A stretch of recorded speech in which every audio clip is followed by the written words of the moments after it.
Hello guys.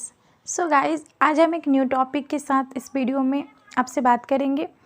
पिछले video में हम लोगों ने कृष्ण काव्य भक्ति धारा के बारे में पढ़ा था, बट आज का जो हमारा लेसन है वो है हमारा इकाई 7 का, जो कि है हमारा राम भक्ति काव्य धारा। ठीक है, तो यहाँ पर स्ट्रक्चर्स दिए गए हैं, आप इसको देख सकते हो, बट इसमें से हम 2 या 3 जो इसके पॉइंट आउट दिए गए हैं स्ट्रक्चर्स, उसको हम लोग कंप्लीट करेंगे।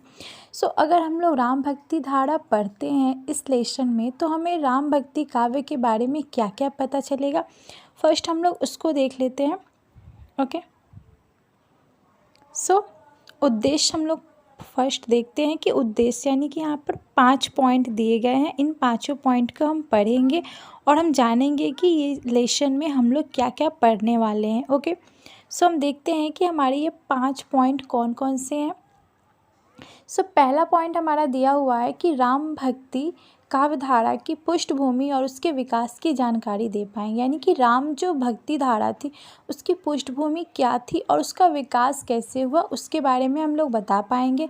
सेकंड जो हमारा पॉइंट है कि राम भक्ति काव्य धारा के विभिन्न कवियों के योगदान पर प्रकाश डाल पाएंगे, यानी कि ये जो राम भक्ति काव्य धारा थी उसमें ये इस काल के जो भी कवि थे तो उनकी क्या योगदान थे, यानी उन्होंने क्या करके इस काव्य धारा को और ज़्यादा विकास किया, इसके बारे में हम लोग जानेंगे। थर्ड हमारा पॉइंट है कि राम भक्ति काव्य से संबंधित समावेश साधना के स्वरूप को बता पाएंगे। ठीक है, यानी कि क्या क्या साधनाएं थी उसके बारे में हम लोग बता पाएंगे। और फोर्थ हमारा पॉइंट है कि राम भक्ति काव्य धारा के भाव पक्ष के बारे में बता पाएंगे। ठीक है, और लास्ट हमारा पॉइंट है कि राम भक्ति काव्य के अभिव्यंजन पक्ष की जानकारी दे पाएंगे। ओके, ये 5 पॉइंट हम लोग इस लेसन में अच्छे से सीखेंगे। ओके, तो हम फर्स्ट अपना स्टार्ट करते हैं। हमारा जो फर्स्ट टॉपिक रहेगा इस वीडियो में, हमारा जो पहला टॉपिक है आप देख सकते हो यहाँ पर कि भक्ति आंदोलन और शगुन राम भक्ति धारा क्या थी। ठीक है, तो भक्ति आंदोलन जब चल रहा था तो उसमें जो सगुन राम भक्ति धारा थी तो वो किस तरह से विकासशील हुई या फिर किस तरह से इस भक्ति धारा ने इस आंदोलन में अपनी एक पहचान बनाई, उसके बारे में हम लोग जानेंगे। तो आप यहाँ पर देख सकते हो कि यहाँ पर बोला जा रहा है कि ये जो राम भक्ति साहित्य था तो उसका विकास कैसे हुआ। तो देखो, ये जो राम भक्ति परंपरा बोल सकते हो, इसको विकास करने के लिए या फिर इसकी सुविधा यानी कि लोग इसको किस तरह से समझे, क्योंकि राम भक्ति जो धारा थी वो बहुत ही बड़ी थी, तो लोगों ने इसे अपनी सुविधा के लिए यहाँ पर 3 भागों में इसे बांटा है पढ़ने के लिए आप बोल सकते हो, या फिर इसको और विकास या लोगों तक पहुँचाने के लिए इसको 3 भागों में बांटा गया है। पहला आप देख सकते हो कि पुराण साहित्य में राम काव्य क्या था। दूसरा हमारा है ख में जो प्रबंधों में राम काव्य क्या था। ठीक है, और थर्ड हमारा है कि नाटक साहित्य में राम काव्य। तो इन तीनों जो साहित्य था जिसको राम काव्य ने मतलब बांटा गया था 3 भागों में, उसके बारे में हम लोग पढ़ेंगे। तो हम पहला देखते हैं कि हमारा जो पहले भाग में जो बांटा गया है यानी कि पुराण साहित्य में राम काव्य। तो यहाँ पर आप देखोगे एक फर्स्ट जो लाइन में बताया जा रहा है कि पुराण साहित्य में वाल्मीकि राम जो थे वो मतलब वाल्मीकि जी ने अगर हम लोग वाल्मीकि जी के बारे में पढ़ते हैं तो देखते हैं कि उनकी जो भी काव्य थी उसमें उन्होंने राम जी के ऊपर ही अपनी रचनाओं को लिखा है। तो इस तरह से आप बोल सकते हो कि राम काव्य परंपरा का स्रोत माना जाता है और इसके रचना काल के संबंधों में विद्वानों में मतभेद है, यानी कि वाल्मीकि ने जो रचनाएं रची थी तो विद्वानों में भी मतभेद है कि इसमें क्या है और क्या नहीं, मतलब कुछ कुछ चीज़ें वो मानते हैं और कुछ कुछ चीज़ों को वो नहीं मानते हैं। ओके, इसमें मैं कुछ पॉइंट बोल रही हूँ, आप इसको नोट कर सकते हो कि इसका विकास इस काल में कैसे हुआ था। तो देखो, रामानंद के प्रयासों से ही हिंदी के भक्तिकालीन साहित्य में राम भक्ति साहित्य का विकास हुआ था, है ना। और रामानंद जो इनके शिष्य थे, उन्होंने स्वामी नाम जो रामानंद थे उनकी संपदा की स्थापना करने के लिए समस्त जो जनमानस से, कहने का मतलब जो लोग थे, आम जो लोग थे, उनके लिए राम भक्ति के द्वार खोल दिए, यानी कि अपनी रचनाओं के द्वारा उन्होंने जो लोग राम से लगाव या फिर उनको सच में मानते थे उनके लिए एक द्वार खोल दिए। और उनके शिष्यों ने इस परंपरा को और आगे बढ़ाया और इस तरह से इस काव्य का विकास हुआ था पुराण साहित्य के रूप में। ठीक है, अब हम नेक्स्ट देखते हैं।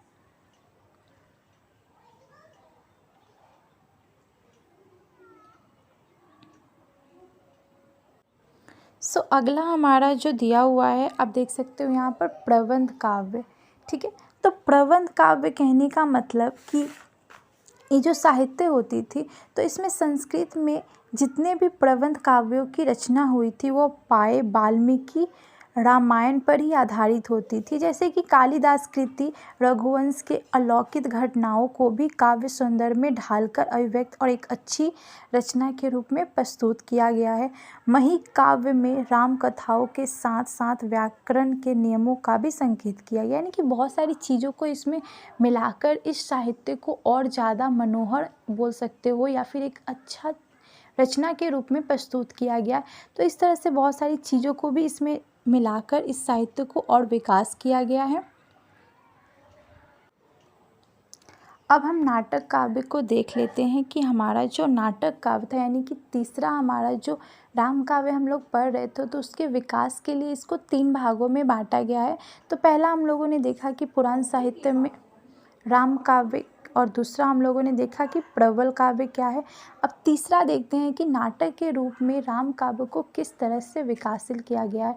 तो रचना के द्वारा तो लोगों ने, मतलब जो कवि थे उन्होंने लोगों के सामने इसको प्रस्तुत किया है, बट उन्होंने एक दूसरा रास्ता भी चुना। जैसे कि आप बोल सकते हो नाटक के थ्रू उन्होंने रामायण को या फिर राम भक्ति को लोगों के सामने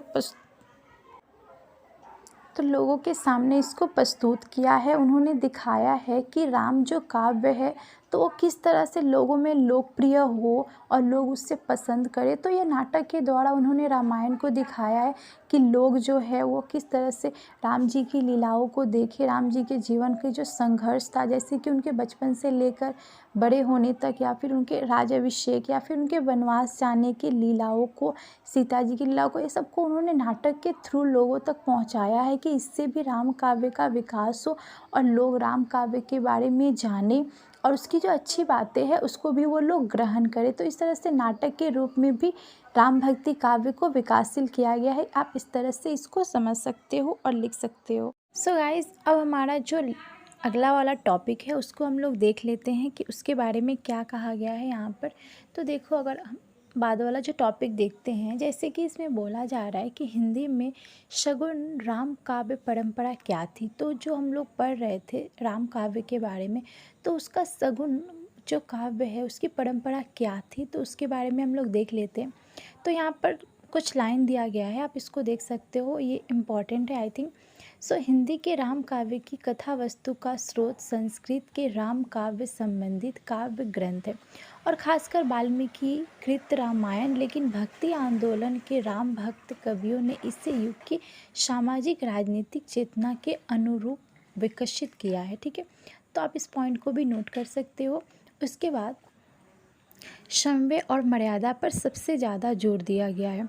तो अगर हम लोग इसको अच्छे से अगर समझते हैं, तो जो परंपरा यानी कि राम परंपरा जो है, तो उसको ऐसे दिखाया गया है जैसे कि आप बोल सकते हो कि राम के चरित्र को बहुत ही अच्छा मर्यादा पुरुषोत्तम कहा जाता है और इनको एक ऐसे आदर्श राजा के रूप में प्रस्तुत किया गया है, एक ऐसे राजनीतिक के रूप में प्रस्तुत किया गया है कि उनकी जो चरित्र है वो बहुत ही मतलब महान, आप बोल सकते हो कि वो किसी में पक्षपात नहीं करते हैं, भेदभाव नहीं करते हैं। उन्हें बस लोगों को न्याय देना, मतलब न्याय किस तरह से एक राजा को देना चाहिए, इस चीज़ को दिखाया गया एक परंपरा के रूप में। उन्होंने एक अच्छे राज्य की जो जनता होती है उसके कल्याण के बारे में सोचा है, एक किस तरह से एक राज्य को संभाला जाता है उस सब के बारे में बताया गया एक परंपरा के रूप में। तो कवियों ने, जैसे वाल्मीकि की रचनाओं को हम देखते हैं, तो वो राम जी के चरित्र को एक राजनीतिक के रूप में बहुत ही महान पेश करते हैं कि मतलब सीता जी को भी उन्होंने नहीं छोड़ा था जब उन पे मतलब लांछन लगा था, आप इस तरह से बोल सकते हो। उस समय भी उन्होंने मर्यादा, कहने का मतलब सच का साथ दिया था। बेशक बाद में क्या होता है वो फ़र्क नहीं पड़ता है, बट उस समय वो अपनी पत्नी को भी नहीं छोड़ते हैं, इस तरह से आप बोल सकते हो। तो एक परंपरा के रूप में, यानी कि एक परंपरा के रूप में इसको बताया गया है। अब नीचे में अगर हम लोग देखते हैं तो यहाँ पर अलग अलग कवियों ने किस तरह से अपनी लेखों में यानी अपने साहित्य में किस तरह से प्रस्तुत किया गया है, उनकी जीवनी के बारे में यहाँ पर बताया गया है। जैसे कि यहाँ पर रामानंद है, अग्रदास है, केशरदास है, तुलसीदास जी हैं और भी हैं। तो अगर आपको इनके बारे में जानना है या फिर इनके साहित्य के बारे में जानना है तो आप हमें कमेंट कर सकते हो कि इसकी तरफ से हम अलग से एक वीडियो बना देंगे पूरी इनकी जीवनी के ऊपर। तो आपको अगर चाहिए तो आप हमें कमेंट करके बोल सकते हो। सो गाइज़, अब हम अपना लास्ट टॉपिक देख लेते हैं इस वीडियो का क्या है। सो हमारा लास्ट जो टॉपिक दिया गया है तो उसमें बोला जा रहा है कि सगुण राम भक्ति काव्य में समन्वय साधना क्या थी। ठीक है, तो इसके बारे में हम लोग थोड़ा सा शॉर्टली पढ़ लेते हैं। तो पहले इसका आश्रय यानी कि शब्द का मतलब क्या होता है उसको हम लोग देख लेते हैं। तो देखो यहाँ पर इस शब्द का मतलब बता रहा है, आप इसको नोट आउट कर सकते हो। जैसे कि नियमित क्रम, सहयोग, पारस्परिक संबंध आदि होता है इसका आश्रय। ठीक है, अब ये जो समन्वय होता क्या है उसको हम लोग इसकी परिभाषा को देख लेते हैं। तो जैसे कि यहाँ पर बोल रहा है कि परस्पर विरोधी प्रतीत होने वाली वस्तुओं या बातों के बीच पारस्परिक संबंध का निर्धारण करते हुए उनमें सामंजस्य स्थापित करना ही समावेश कहलाता है। ठीक है, तो आप इसको परिभाषा के रूप में याद कर सकते हो कि समन्वय किसे कहते हैं। ठीक है, अब यहाँ पर हम लोग देखते हैं कि समावेश जो है भारत की संस्कृति जो है वो मूलभूत विशेष है। ठीक है, इस तरह से यहाँ पर बताया गया है, आप इसको देख सकते हो। सो गाइस, अब नीचे में यहाँ पर एक पॉइंट दिया गया है उसको हम लोग देख लेते हैं कि वो क्या है। जैसे कि यहाँ पर बताया जा रहा है कि जो राम जी थे तो वो जब लंका जाने के समय जब सेतु जो पुल था उसको बनाते हैं तो उस समय वो शिव जी की पूजा करते हैं और ये बात तुलसी जी ने अपनी रचनाओं में भी बताया है। तो यहाँ पर बताया जा रहा है कि ईश्वर जो होते हैं, मतलब एक जीव और ईश्वर का संबंध क्या होता है। तो जैसे कि ईश्वर और जीव का जो संबंध है, तो जीव जब जिंदा है तब वो अलग है, लेकिन मरने के बाद वो परमात्मा में मिल जाता है। तो यही वही चीज़ यहाँ पर बताया जा रहा है कि ईश्वर से जीव के भेद और अभेद के विचार का परिहार उन्होंने इस आधार पर किया है कि स्वरूप की दृष्टि से ईश्वर और जीवन में अभेद है, किंतु ऐश्वर्य की दृष्टि से दोनों भेद है। ठीक है, मुक्त होने पर जीव ईश्वर का रूप तो प्राप्त कर लेता है किंतु ऐश्वर्य नहीं प्राप्त कर सकता है। ठीक है, तो इस चीज़ को तुलसीदास जी ने अपनी रचनाओं में बताया है। ओके, सो आप इसको और अच्छे से समझ सकते हो। सो गाइस, इस वीडियो में हम इतना करते हैं, नेक्स्ट वीडियो में हम इसकी बाद वाली पार्ट करेंगे। So thanks for watching this video. और कुछ कमी हो तो आप हमें कमेंट करके बोल सकते हो, हम इससे और बेस्ट और ज़्यादा कंटेंट डाल के इसको और अच्छे से समझेंगे। ओके, सो अभी के लिए बाय।